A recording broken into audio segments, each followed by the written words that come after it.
Broadcasting live from the Business RadioX studios in Phoenix, Arizona, it's time for Phoenix Business Radio, spotlighting the city's best businesses and the people who lead them. Hello and welcome to Phoenix Business Radio, broadcasting live from the Max 6 Entrepreneurial Center right here in Tempe, Arizona, where we help build businesses and connect you with the right people. And today we are remote. I'm sitting here in Phoenix, but I've got two pals from different parts of the country. Please welcome Brandon and Tom. And we are going to have a fantastic conversation about all that they're helping around social selling and everything else. I'm going to say probably digital marketing. Brandon and Tom, welcome to the studio. Would love to have each of you introduce yourselves and tell us a little bit about what you're here to share with us today. Sure. Well, thank you for having us. I'm likewise looking forward to it. I think it'll be a great conversation. Brandon, I think you're on mute, but I did that for the whole intro part so I wouldn't make noise. And then I always forget to actually, click it again. I figured you were about ready to say something brilliant. So I figured. Or pour water into a water bottle. Oh, there we go. There's always that. That's right. Yeah. So, hey, I'll start off. So my name's Tom Burton. I'm a lifelong business person in the tech space. So I've been in the tech world. I have a degree in computer science, built a lot of different tech companies over the years. But even though I'm a tech guy, I've been predominantly more on the business side, the marketing and sales side of things. I know we're going to get into this, but a couple of years ago, I kind of had this punch in the stomach moment where I realized that things I had been doing my whole career to sell and to build sales cycles and predictable forecasts and so forth weren't working anymore. And I kind of learned that at a board meeting where I felt like I got kind of a punch in the stomach. And I took a step back and spent some time really analyzing what had happened and ended up writing a book called The Revenue Zone, which I will probably touch on here. And long story short, Brandon and I kind of got partnered up because he was seeing similar things. And we've really been doing a lot of different stuff with different B2B companies on really how do you transition from maybe this old school way of selling to more of a modern way of selling. And we built a community called Modern Seller HQ around this topic as well. But that's a lot of what we do. And we help companies with that transition from that old school to that modern way of selling. Great intro. Brandon, how about you? I'm Tom's sidekick. Done. That's it. No, yeah. So as he said, with Modern Seller HQ is our community. Tom and I are also two of three co-hosts of our own show that we have that's called Social Selling for Newbies. We struggle with it a little bit because we both don't love the term social selling because it's not about social selling.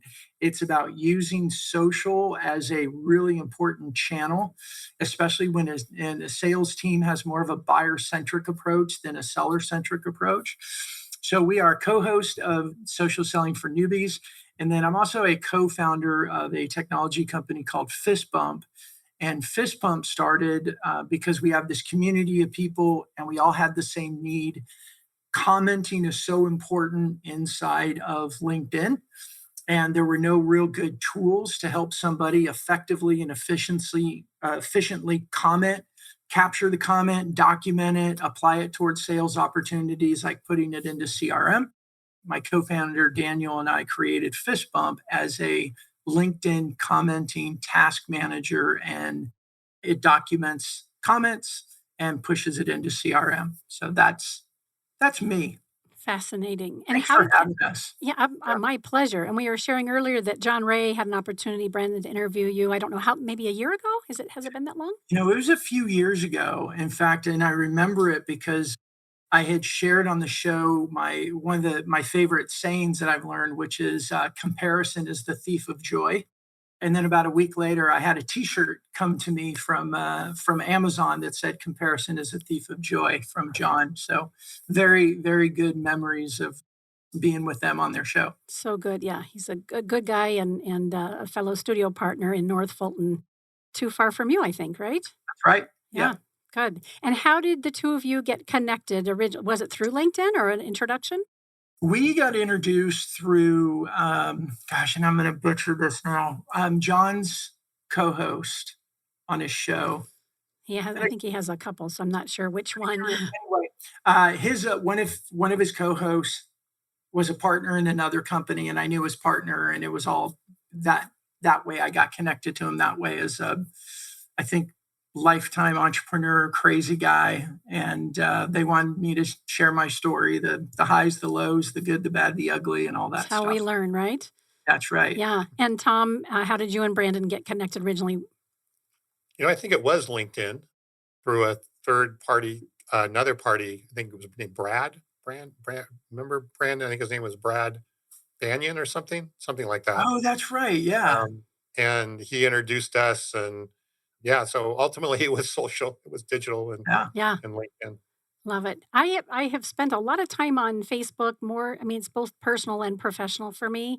And I'm on LinkedIn. We have a presence. My team kind of handles some of the basic posts and that sort of thing. I've got to get better about commenting. I've got to get better about building relationships because really Business Radio X is all around B2B and supporting businesses. So this is going to be a rich conversation for me. If I'm not mistaken, Modern Seller HQ, is that a free group? Tell us a little bit more about that for those of us who aren't familiar and might be curious in getting involved with you guys. Yeah, Modern Seller HQ is a free community, and our goal and vision with that is especially. I mean, we don't.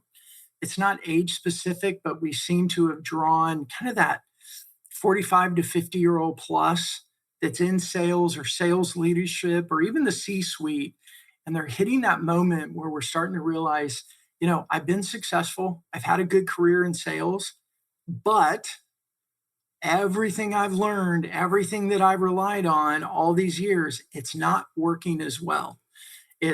We used to be able to be successful in sales with hustle, grit, and a good Rolodex. And hustle and a Rolodex or a network isn't a guarantee of success. Buyers have changed and buyer behavior has changed. And if we as salespeople or business owners keep approaching buyers in the same motions that we've done before, we tend to repel them instead of draw them towards us. And so Modern Seller HQ, we talk all things, we love to use the term a true buyer-centric approach to selling instead of a seller-centric approach. We talk a lot about a lot of our sales motions that we do traditionally. They started in the 1960s, right? And as much as we don't want to admit this, the 1960s was a really long time ago. Hey now, Right? I'm at 50 plus, so I'm be at careful. 50 plus too, right? But my point is that technology has changed, the tools have changed, buyers have definitely changed because of these things called Google and the internet and LinkedIn and all the other social media. They have a very different perception of sellers. They don't need us early in their journey. But yet sales, we're trying to pound those doors open and get their attention and get the demo. And so Modern Seller HQ is a place where we talk about all things digital or modern selling.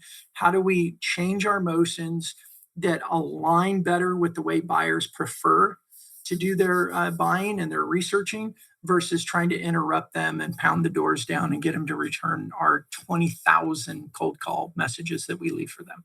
Mm-hmm. Yeah, and it's what you were just saying, Brandon, or was saying earlier when I had that sort of punch in the stomach moment. That was basically, going into a board meeting, being asked about my sales forecast, and really not feeling very good about it.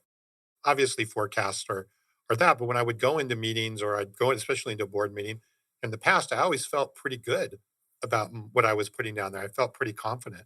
And one of the board members, that was the question they asked. They said, "Well, how confident do you feel about this?" And it was sort of like, I'm not so sure. I know the right So answer is I'm very confident, but I don't know yeah, that I can say it, right? yeah, I don't think it was almost like, trust me, it's okay. Yeah.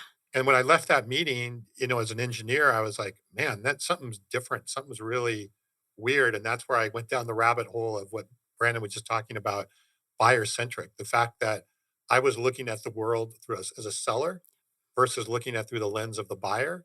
And as soon as I started to look at things differently through the lens of the buyer and how I buy and how others buy, it just ended up getting deeper and deeper. And that's why I figured I had to put it all into a book because others were having the same problem. But yeah, a lot of all of this kind of comes back to the same topics that we're dealing with in the community. And how big is the community, if I can ask? Oh, I don't know, a few hundred people, Brandon, Awesome. so far. Yeah, Growing. we've launched it 4 months ago. we're having fun now where we're getting the traction. We get the alert. It's like at least 1 or 2 new signups per day, which is awesome. But it's early stages. But we know that this is the future.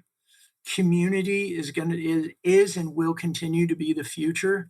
And specific communities, especially even moving communities outside of like Facebook pages and other things, are really the trend right now. And we want to be on the front end of that. I was going to ask how much of this buyer centric modern selling is based on relationships. 1000%. Right. I don't want to open up my LinkedIn messages or any of my social messages, let alone email or texting, and get this onslaught of these cold calls. I We call really, that a pitch slap. We call that the pitch slap. oh Yeah. my God, that's a good, I understand that. And I won't do business with people who are going to slam me. And then the other thing I get, which I'm sure I'm telling you guys because you're the experts, but then I'll get that second email that says, "Hey, I see." They don't say, "I see that you opened your email," but that's basically what they're saying. Let's have a conversation. And until I actually say I'm not interested or I just block them, I just keep having to cycle through again, 15, 20 of those every week. And as a relationship person myself, which is even why I opened Phoenix Business Radio, because I want to hear your story. I want to learn. I want to get to know you first. And in fact, we joked about that. Yeah. So let's talk about that. Hilke Faber, who has his show Root and Unwavering with Growth Leaders Network. We've gotten to know each other the last couple of years. We've produced his show for a couple of years. And he said, you've got to meet Brandon. I don't know how you two connected. I'm going to assume it's LinkedIn. He told me a little bit about what you do with Fist Pump as well as Modern Selling HIQ, excuse me. He introduced us via email, which was so sweet. A nice, warm introduction. You came back and said, love to meet you, Karen. Let's have a conversation one-on-one. And I said, let's do a show and bring somebody that you need to help accentuate your success story, which is why we're so happy that Tom's here, because that's how I get to know people. I want to spend time getting to know you. I want to hear your success story. I want to kind of just listen and feel it out, see if it makes sense so that not only if it's not something that I can use, then other people can have the benefit of our conversation. So that's how we actually landed here. So shout out to Hilke and thanking him for that. So let me go back to my original question after that bird walk. You said, after I asked how much of selling is relationship building, you said, I think 1,000%. Let's talk about that, both of you. Yeah. I think it's always, look, it's always relational. And there's a lot of trite things that we say, but they're 1,000% true. B2B business is really done person to person, right? So whether it's the relationship a buyer has with your brand, or it's a relationship your buyer has with a specific person or persons inside of your brand, buyers are always going to do business with people they like. The know, like, and trust factor has not gone away. Now it's gotten more complicated, and Tom's done an amazing job explaining that in his book. So I won't go there. That's his baby. I'll let him explain it. But that relational part, the buyer journey, right? And this is what I think is so important for people to pause and think about. The buyer journey is more important than your product or service. Let that sink in for people, because a lot of times as sellers or as business owners, we just don't think that way. Like, oh, I got this. I'm so much better than, I'm cheaper than, I'm whatever. You know what? Your buyer cares more about the journey and how you relate with them, how much they like it, how much it aligns with the way they want to do their research. And because buyers have so many options, and all those options are just right here in their fingertips, they can go anywhere to get it. They care more about their own journey than your product, your service, and some cases, even your pricing.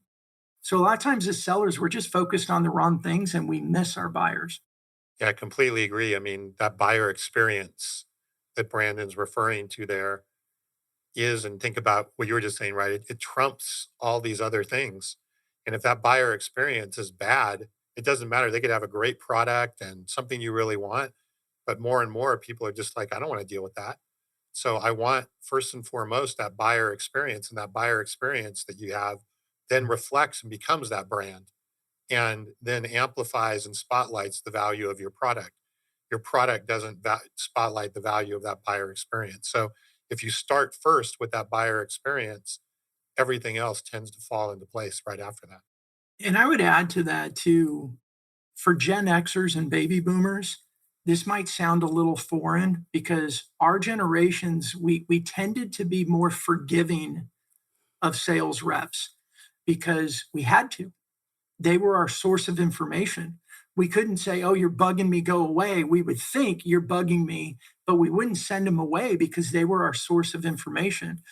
But as buyers are getting younger, or we're getting older, however you want to say that, the younger generation, they didn't grow up in that same world. So they're so much less tolerant of a bad buying experience. And that's why we hear about ghosting, salespeople just being ghosted. And we, as salespeople, of course, we want to blame them. Oh, they're rude and da da da. But we got to take a look in the mirror and say, what did we do to contribute to that? Because they were obviously not having a good experience with us. And they don't owe it to us to explain anything.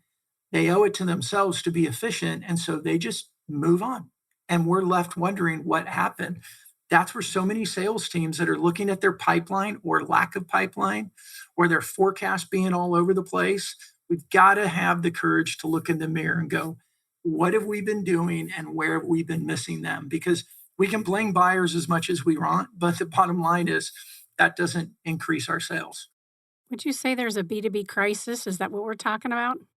Yeah, no, I would say it's not an opinion. We see it every day, even from the largest of companies.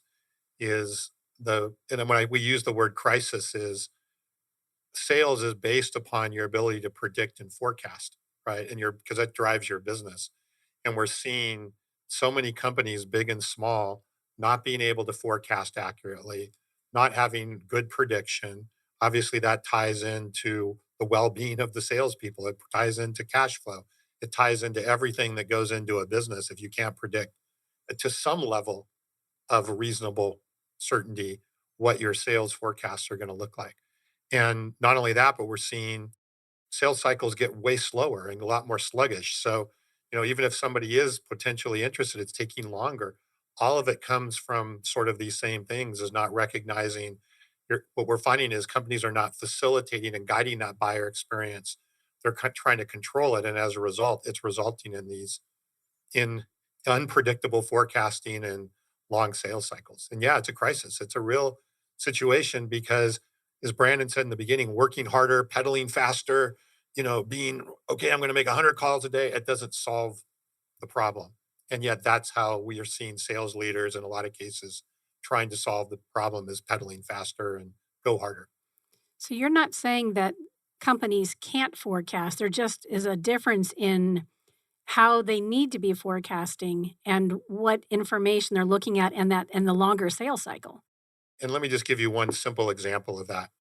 If you look at traditional sales forecasts, it's usually based around your sales process, right? So Mhm. let's say I'm selling software. Okay, I have a discovery call, then I go to a demo, then I may give you a proposal and whatever, right? There's 4, 5, 6 stages that aligns with.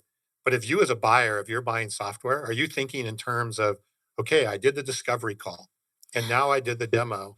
I'm just waiting for the proposal to buy, right? You have a completely different journey that you're going through to the point where you would make a decision to buy. So if I'm going to accurately forecast, am I going to be more accurate if I can forecast and track your journey, or I'm forecasting and trying to track my journey as the seller? There's no So as soon as we start to be able to look and see, if you're the buyer, how you're progressing through your journey, and we can track and facilitate that and manage that, then we can have a reasonable degree of forecasting and predictability. But when we try and do it through our lens as the seller, we just have this huge mismatch, and it's pretty much delusional, the forecast at that point. Yeah, and to give an example to that, I was on a call earlier today with a client speaking to a vendor. I'm kind of third party. I'm supporting them and making a decision. And the salesperson said, "Well, we're at the end of our quarter, and if you could close this deal by Thursday at the end of our quarter." And I just kind of sat there going, "Oh, this is going to be interesting. Let me see how this works." And the real buyer, who's my client sitting next to me, it was just moved like that's not motivating to them. They're on their own journey. They're making their own decisions, and all these things that sales has traditionally used to try and control it, you just don't have the power or the effectiveness they did before. Which goes back again to the crisis we're talking about, right? It's the conversation is very different, and the needs. I can't imagine being inspired and motivated to, close a sale because somebody needs to hit their their quarterly. Can't imagine. So, when somebody is a member of Modern Seller HQ, what's the experience there? Talk us through that a little bit. Where we focus on is tactics, strategies, and mindsets around being a modern seller. So when somebody joins Modern Selling HQ, we actually give them a checklist of what it means to become a modern seller, which is actually moving towards a certification.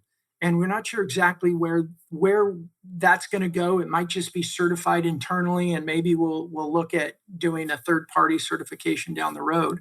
But what we really want to do is help, and again, especially these Gen Xers to baby boomers, that our generation is, we've now experienced two big major financial crises that have affected our 401ks, our retirement planning.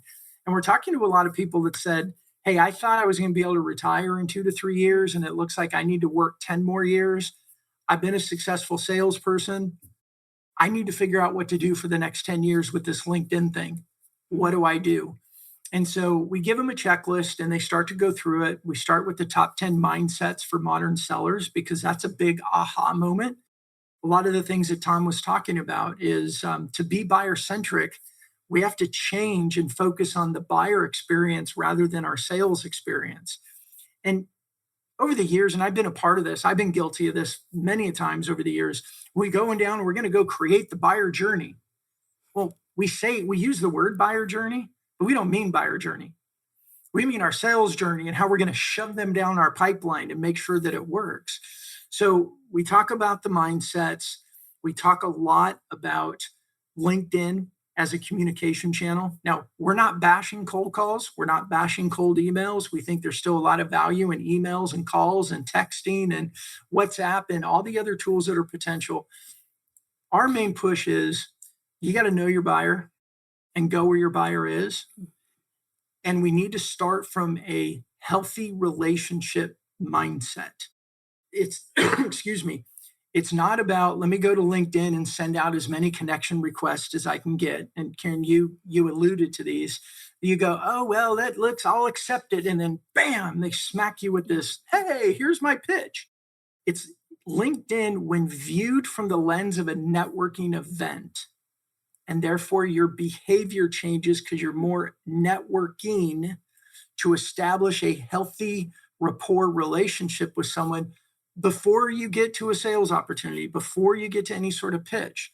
If you get that mindset, then it changes your behavior. And so we talk a lot about that mindset that leads to a change behavior.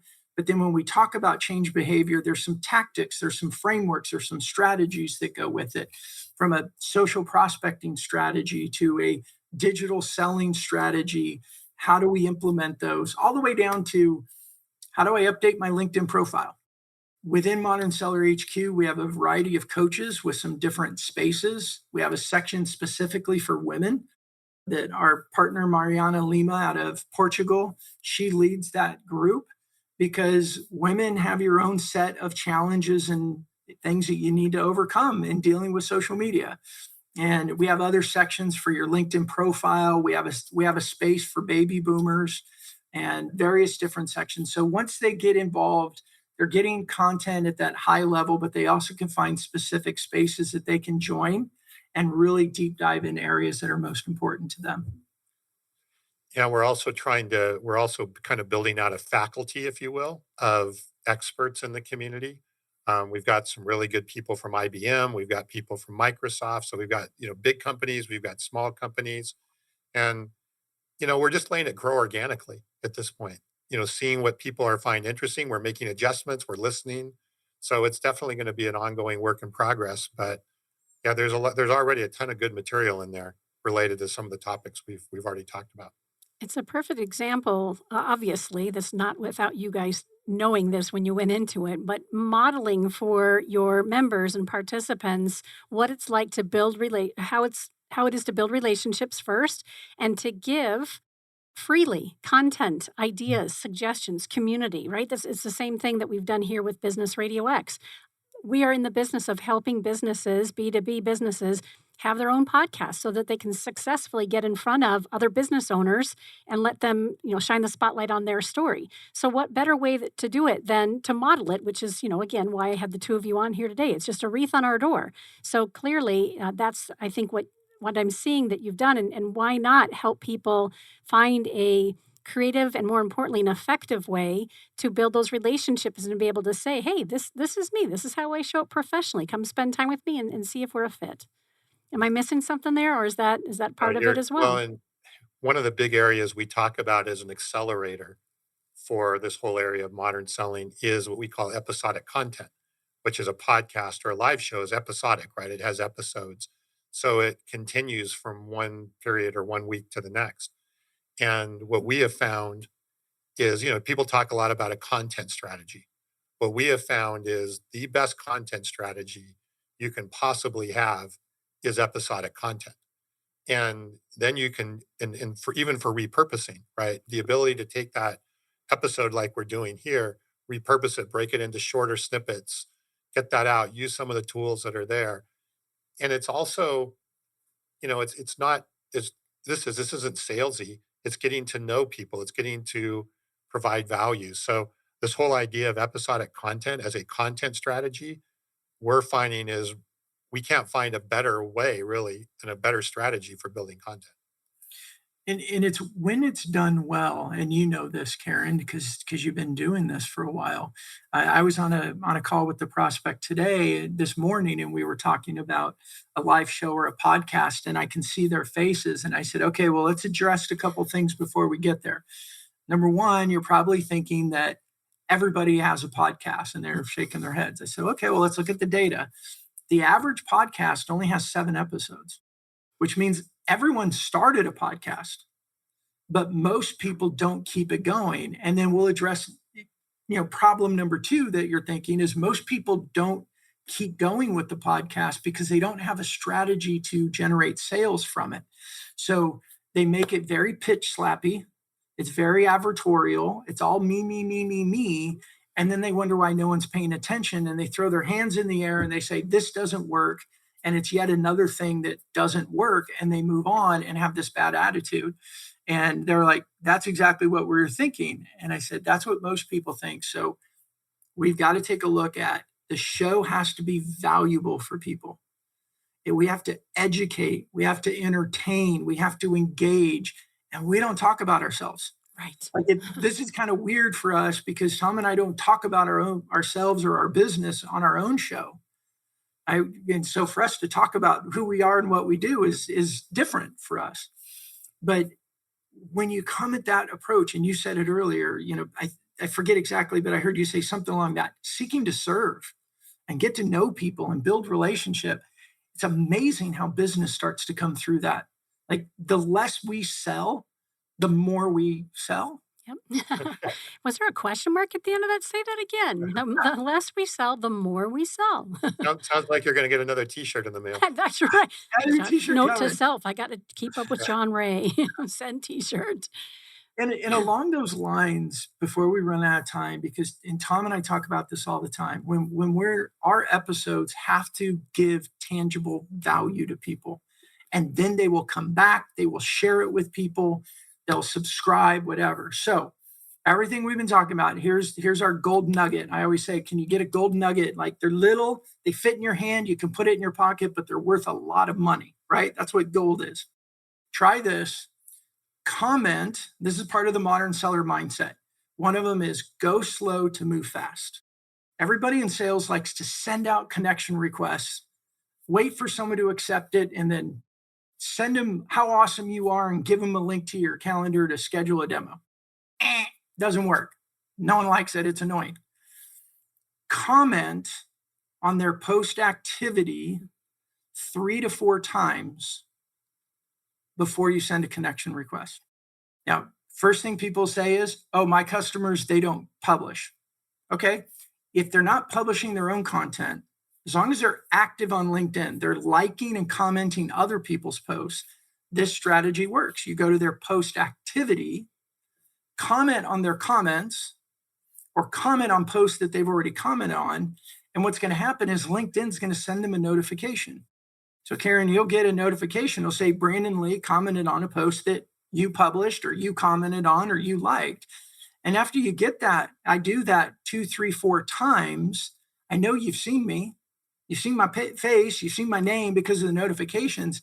And then I can send a connection request that's more of, Karen, you and I keep commenting on the same post. We're in the same network, but I notice we're not connected. Is it okay for us to connect? We remove that whole, that's relational focused. Mm-hmm. Yes, I'm being strategic. Yes, I'm doing my actions to get in front of you, but I'm not doing it from a lens of I want to go sell you something. I'm doing it from a lens of I want to go build a rapport with you, get to know you, and let you get to know me. So before we go, I wanted to at least have one tangible, tactical, something that your audience can take with them and try it. I'm thinking about the reticular activator, right? It's planting that seed, and it's the red car that I see when I want to buy a red car. If I'm pregnant, I see all those pregnant women. If we see each other's names enough in conversations and comments, then when the time comes to make that introduction, it's fresh. It feels good. It's welcoming. And I love the way you termed it as well, Brandon. You're still going into that LinkedIn message, let's say, with the request, hey, I see we're hanging out in the same places. We are in a common circle. We're commenting in this group. I'd like to connect here. Is that okay with you, right? I still have permission to say, nah, or I could say, yes, right? I've noticed. Or if I haven't been paying attention, I'm going to go pay attention because you are. Yeah, those are great observations with it. And my strategy is to ask permission because I think it's honoring. And I don't want to assume that somebody's just going to want to connect with me. And all of these little strategies or the little nuances, as Carson, our other co-host, always says, anything that I can do to incrementally increase the probability of being successful, I'm going to do. Mm-hmm. And that's what all of these are. They're just little tactics and changes and tweaks to our daily motions that increase the probability of being successful. Well, I think even this goes back to mindset. When you make that connection request that you were just talking about, you're not making it so much from, oh, I want to be connected, so now I can start pitch slapping. You're genuinely interested in potentially getting to know that person. That's a very different flow to the connection, objective to the connection, than a lot of the connections we get. I mean, Karen, I'm sure you see them, right? I'll go through them in the morning, or, I probably get 20 a day, 25 a day. And I can kind of go through and I can go, no, I know this is a pitch slap. No, there's a pitch slap. Oh, here's a genuine, they'll say they saw me on the podcast. They'll have a question, right? It was a genuinely, hey, I want to get to know you. I'm totally welcome to those connections. And I think we all are. We don't want the ones that are just trying to figure out a way to sell us something. No. Tom, how do we get a hold of your book? Tell us where we can find that and give us, again, just a little highlight around what we can expect and who ought to be reading it. Sure. So the book it's called The Revenue Zone. It is available on Amazon. I think probably anywhere else that books are sold. Goodreads, all of those different places. I also have a website called therevenuezone.com. So you can go there and see as well. If you join the community too, there's a free course on the community on the book as well. But the book is designed really for... There we go. I was waiting for that. It's always on my desk, and I put it in my backpack and totally forgot. But I love it. The tagline is the ultimate playbook for the next generation of sales, marketing, and predictable revenue growth. Because it goes back to some of the topics that we've been touching on here. The reader for it really is anybody, could be a sales leader, could be a business owner, a C-suite, anybody who's trying to kind of sort through this crisis that we just talked about and look at a better way of going about sales and building a framework for doing that. I touch on a lot of that in the book and some of the things that have caused it, and just again, and one of the reasons we created the community is when the book came out, it's been a little over a year now, we started to learn more and more things, and I wanted to be able to have a place to kind of backfill some of that additional information and bring together some of the things that Brandon was doing on the social side. So the community kind of takes it to another level, but a lot of the details are right in the book. So great. We need to introduce you to John Ray, don't you think, Brandon? I think Tom or both of you ought to be back on John Ray's. I can't remember the name of his selling show. He has so many shows, but I think that'd be a great introduction. I think it'd be important for his listeners, and he's always looking to make great connections, so we can take care of that. And Brandon, Fist Pump, tell us a little bit about how people interact with you there, and why would they want to connect with you so that you can help them out. Yeah, thank you for that. And if they go to it's getfistbumps.com, plural at the end, getfistbumps.com. And there's a free trial on there. There's no commitment. It leads you through the daily tasks of LinkedIn. It helps. What our customers are telling us, it's helping them be consistent, and it's helping them be strategic with their time. And because Fist Bump leads them down, you basically log in, you hit, what do I need to do today? And it'll say, hey, you got 15 tasks, you hit go, takes you to the first person's most recent post activity. You can comment, it'll document it. You can write notes, right? We're doing this for research, not just to comment, but, oh, they mentioned that they went wine tasting this weekend or whatever it is, like all the intel that helps you connect with another human being, all in there. And then when you're done, you hit next, and it just takes you to the next person, and you do the same thing. And it's fully integrated with LeadSmart. It's integrated with Salesforce, with HubSpot, with other tools.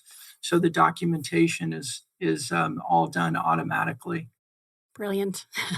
Absolutely brilliant. Love it. All right. So one more time, if you could each again share your name and where's the best place to find you in addition to LinkedIn, but your websites, and then we'll close out our conversation for today. Yeah, so Tom Burton, LinkedIn. My LinkedIn handle is tburton5350 because there's a few Tom Burtons out there. That's probably the best way to reach me. Just drop a message or whatever on LinkedIn. And then, but also if you come into modernsellerhq.com, as Brandon said, it's free, and please, collaborate and reach out to us there because we're definitely there as well. And building and growing, and it sounds like looking for more experts in addition to a broader grasp as far as it relates to professionals become part of it. How long have you been doing the podcast? Before we go to Brandon and have him tell us how we can stay in touch with him. Social Selling for Newbies. That was about the Yeah. same time as. No, so we're almost at episode 50. Yeah, we're at 40. At 40, actually 40 is this week. So we're planning for episode 50 right now. So it's been about a year since we've been doing that. Yeah. And no, I was just going to say we're excited because we just cracked the top 25% of all podcasts. I saw that. I saw that announcement. Congratulations. That's big. Anyway, we have big plans for the next 50, but go ahead, Brandon. Yeah, no, I was going to say that about the show. We go once a week, so we're at 40 weeks. Big plans for our 52nd episode, which hits our 1 year mark. And then we're looking at our guest, and, it's amazing when you start, crawling up the rankings that we can get more people. And we've got some CEOs of some pretty big companies that we never thought would be our guests, who are interested and want to be guests on our show. So it'll be really fun to see as we move into the second year. Well done, and congratulations. So good. Well, I look forward to staying in touch with you, and I know we're going to have a follow-up conversation, of course, and hopefully get you introduced, Tom, to John Ray over the North Fulton Business RadioX studio. It's been a pleasure to get to know both of you today. You've been listening to Phoenix Business Radio, broadcasting live from the Max 6 Entrepreneurial Center. Some media leans left, some lean right, and we lean business. Until next time, I'm Karen Nowicki. Thanks for listening.